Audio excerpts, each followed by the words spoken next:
so nice to meet you. You too, you too. Now tell me, how does it feel being every adoring Afternator's man crush every Monday? It's very flattering. I appreciate it. Yeah, I don't know what to say. I don't know how to feel, but it's not the worst thing in the world. It's not. It's definitely not. Since the release of After and the Afternators just embracing you so well, what do you say is the biggest thing that has changed about your life? My availability. Ooh. Yeah, I'm just busy now, I'd say. I try not to let anything change that is within my control. So I just think it's just that I'm busy, and that's a good thing. Going to the malls can't be easy for you anymore. I never really loved shopping or going to the mall too much anyway, so it's that's not the biggest problem. But yeah, I'm definitely I do miss the ability to walk around certain places more freely. Since you're reprising your role as Hardin Scott, how do you feel like this role is challenging you as an actor the second time around? In every way, it's Okay. you always want a challenging role, obviously, and the first one was in a good way, and this one is in a different way. There's just more emotional scenes, some comedies. It's just a more kind of well-rounded character. We obviously get to know him better, so there's more that we do with him that gets to test me as an actor. You said emotional. How do you tap into those emotional scenes? What are you thinking about? What's going through your head? Changes between each one. I know some people like to use external sources to get themselves sad or happy or whatever. I tend to try and do it through the character. I haven't yet resorted to like watching sad videos before I shoot, but I hear some people do that. For me, it's all just like put yourself in the character's shoes, and they'll be, if it makes sense for them to be sad, once you're in their shoes, you will be, kind of thing. So speaking of putting yourself in your character's shoes, Tessa and Hardin have a really roller coaster ride of a relationship. So what can you take from their relationship and apply it to your life? What lessons have you learned from playing it? I say definitely just be honest and open. It sounds obvious, but if you know there's something that someone you know in your life should know, and say it, and don't wait till it's too late.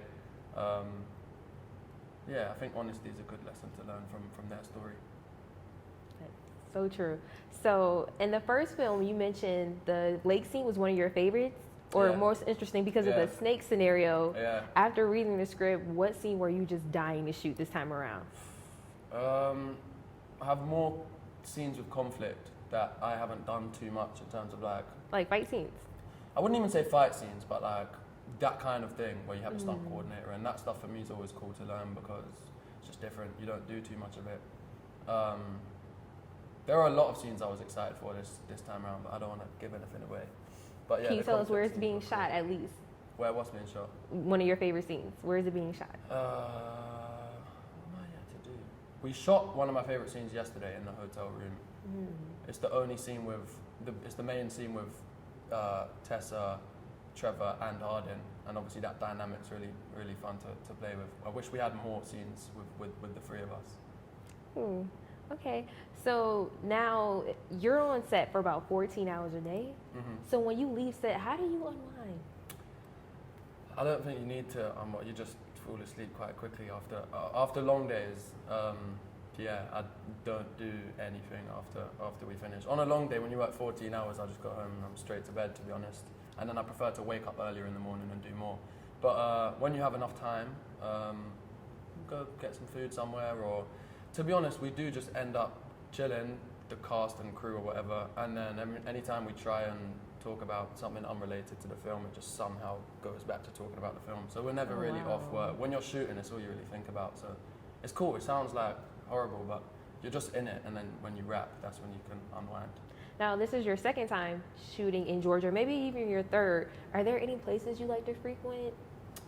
When I'm in Georgia, I haven't been around too much. Last year, we're just so busy when we're here. We don't have much time.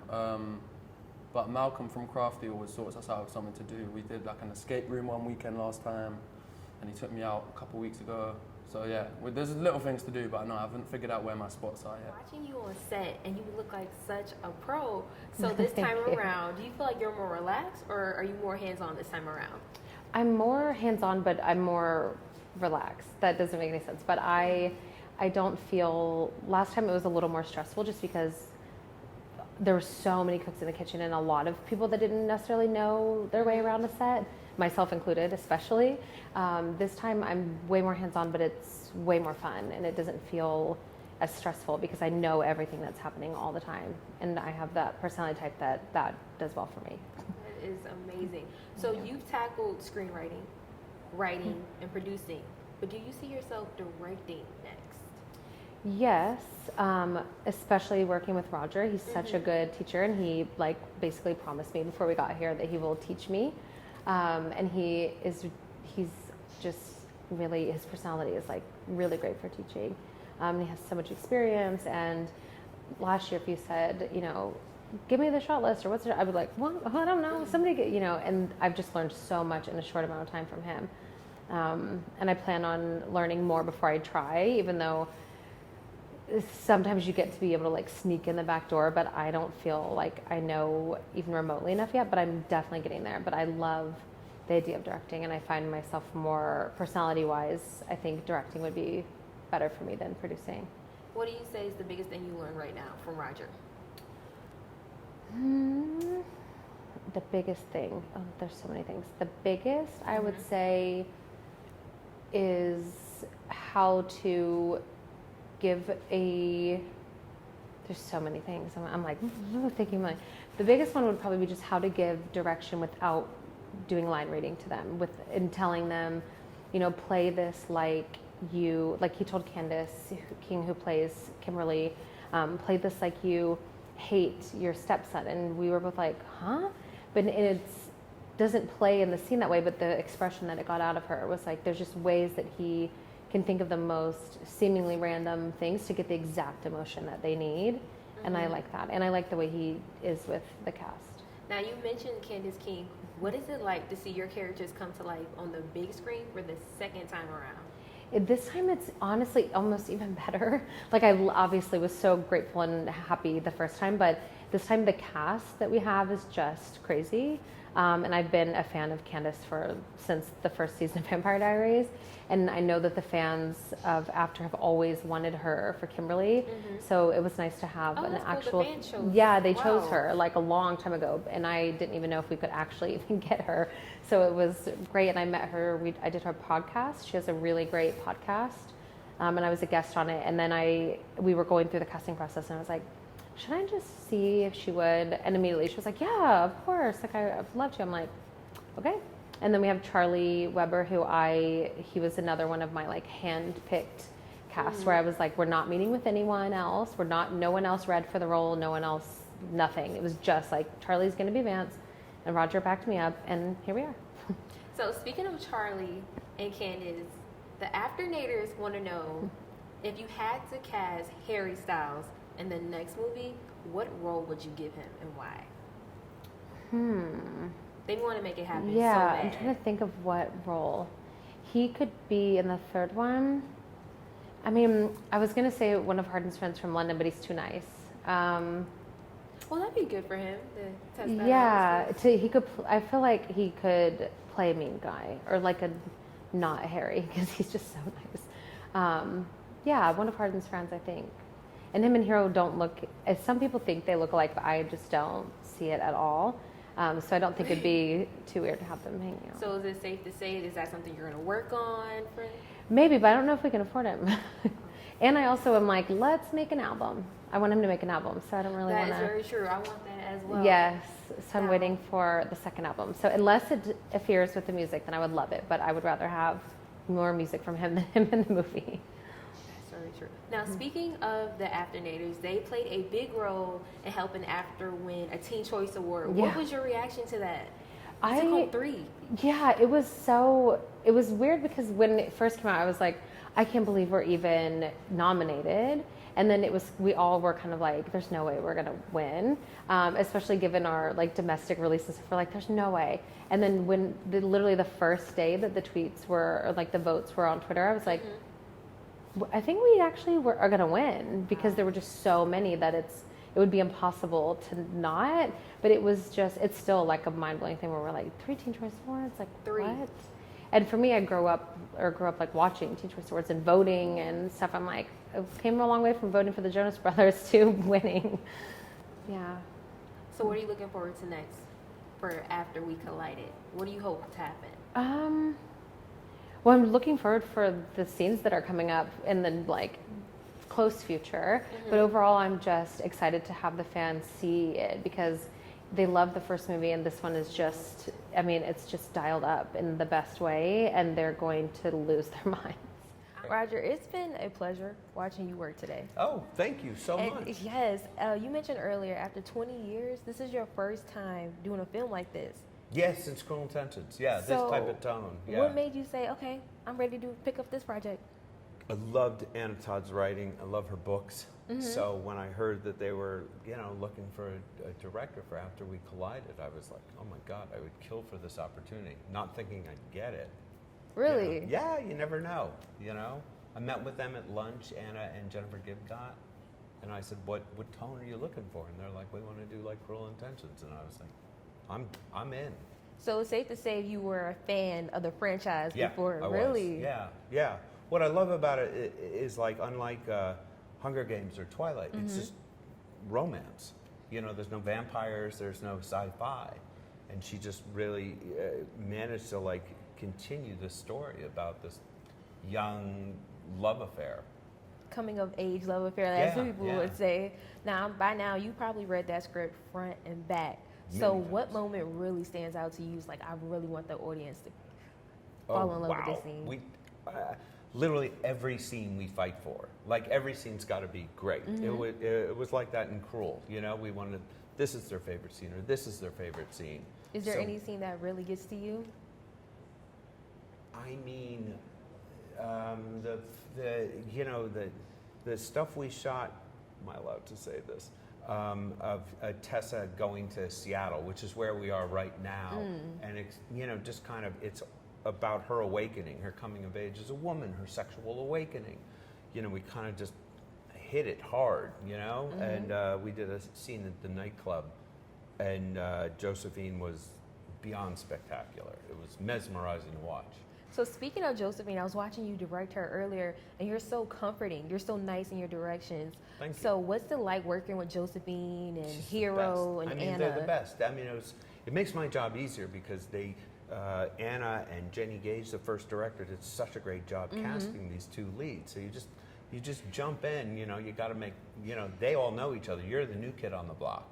So what kind of conversations did you have with somebody like Josephine before the taping? We had a lot. We struck up a friendship on the internet because she was living in Perth, Australia, where she's from, and she knew all the books backwards and forwards. So I was like, I better do my homework before I talk to you. And then we just started literally we would text every day or FaceTime, and just because like I have to dive in here and play catch up, and they're. Both Hero and Josephine are incredibly smart actors and make really good choices. So you want to be there for them. I'm sure you read the reviews and critic reviews from the first movie. Are you all concerned about that going into the second movie? No, Really? no, I never paid too much attention to that.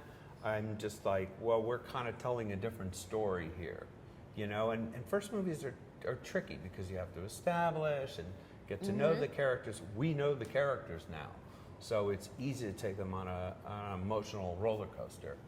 Is it safe to say you'll be directing the third installment, or are you reaching for I that? hope to God I get to direct them all.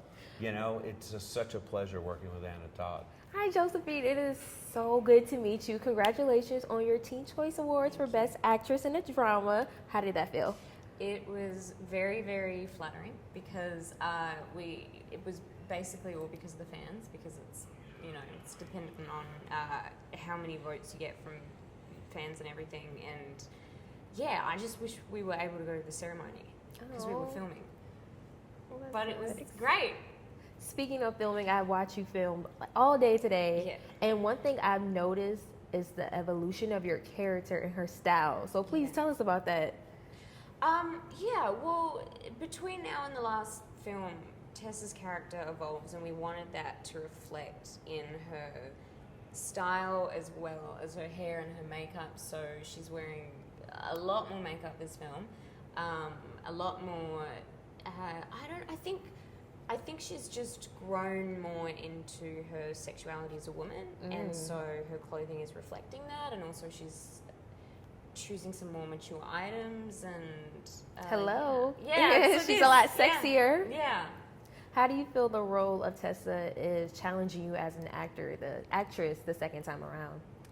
I'm just excited to be able to play the same character except at a different point in their life, because in this film she's more mature, she's more jaded, she's more experienced, she's more confident, and it's really exciting to get to go back into a role you initially did, except get to play that person at a different point in their life. So I feel like that's an exciting challenge. So with that being said, what were some of your favorite scenes to film? Well, we're only week 3, so we haven't done everything yet, but we've had some really fun fight scenes so far. I got to pelt Hero with bread rolls in a hallway, which was a lot of fun. Yeah, probably just the fight scenes between Tessa and Hardin, because we didn't get into that and get into the tumultuous nature of their relationship on the first film as much, so that's been really fun. So you've been on set for almost 12 hours. So tell me, how do you unwind after such a long day? How do you just let go of Tessa? You go back to your hotel room and you go to sleep, and then you just wake up and do it again. Just sleep. I think that's all you really get time to do. What do you enjoy doing in your spare time in Georgia? Well, just because of the schedule, we haven't had a lot of time to go out. But the last time I was in Atlanta, we got to go and visit the aquarium, which was really great. And we're trying to make some time, I think, over Labor Day weekend to go up north somewhere to a lake. Oh, cool. But, yeah, just hanging out with the cast, I think, because we're all. It's a really great cast, and everyone's really close and gets along. So it's nice to be able to hang out with people that you're friends with as well as working with. Well, we are so excited for the film, and congratulations. Thank you.